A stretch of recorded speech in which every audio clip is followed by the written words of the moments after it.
kira-kira Partai Umat ini akan berlabuh ke koalisi mana begitu? Jadi gini, terkait koalisi. Jadi Partai Umat nanti akan, pertama seperti ini, sebelum ke koalisi dulu ya. Jadi berangkat dari Al-Baqarah 148 itu ya. Semangat Partai Umat melihat bahwa partai lain adalah sahabat. Ya.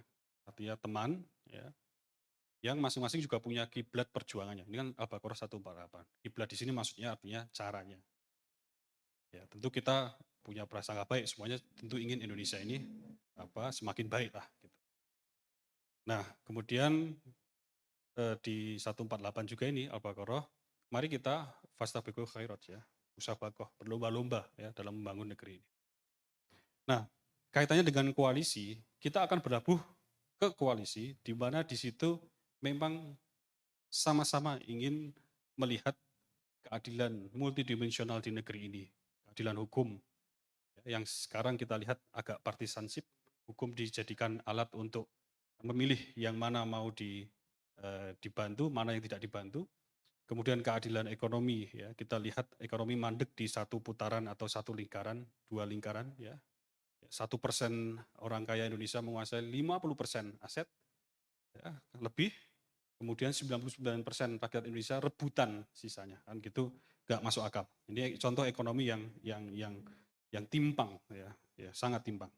Belum lagi pendidikan, kita yang kuliah baru 12 juta kurang Mas, penduduk Indonesia yang kuliah itu 12 juta. Dan umur yang bisa kuliah 125,6 juta. Jadi banyak yang masih belum kuliah. Ini contoh pendidikan tinggi saja. Jadi ini keadilan-keadilan yang perlu ditegakkan ya. Inilah yang harus dituju oleh partai-partai tersebut ya, lewat perjuangan intraparlementer, mengubah undang-undang, memperbaiki undang-undang, peraturan-peraturan, sehingga yang hukum tadi itu kemudian tegak dan punya supremasi ya.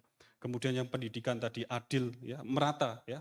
Indonesia semakin cerdas bangsanya ya. Ekonomi juga merata, tidak hanya berhenti di 1%, 2% ya, sekelompok orang. Kita akan berkoalisi dengan siapapun yang melihat ke sana. Jadi koalisi yang ingin melawan kezaliman dan menegakkan keadilan dalam bahasa singkatnya. Koalisi yang lebih menyampaikan gagasan ya, ketimbang gimmick-gimmick yang kosong ya, kemudian tidak ada ikatan ataupun mudah pecah kongsi ya. Karena tidak ada ikatan ya, hanya kepentingan yang sesaat ya, muncul gimmicknya, kemudian selisih seminggu 2 minggu nanti perang saudara dalam tanda kutip ya, kemudian pecah koalisinya. Itu kan membuat masyarakat semakin antipati terhadap inilah politik Indonesia kah? Inikah politik Indonesia? Padahal bukan gitu.